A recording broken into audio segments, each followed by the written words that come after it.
Ta interpelacija se v resnici sploh ne bi smela zgoditi, zaradi tega, ker bi v vsaki normalni državi minister, ki ga dobijo z roko v kozarcu marmelade, že sam od sebe odstopil. Spomnimo, gre za zavestno odločitev, da država ne bo zaščitne opreme nakupovala neposredno, na tak način zniževala stroške in racionalno hitro poskrbela za to, da bo zaščitna oprema dosegla našo državo, zdravstvene delavce in tako naprej.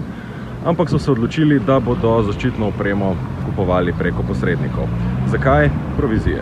Vsakič, ko je na oblasti Janez Janša, gredo provizije v nebo. Začelo se je pri orožarski aferi v 90-ih, nadaljevalo s Patrijano in sedaj imamo maske in ventilatorje.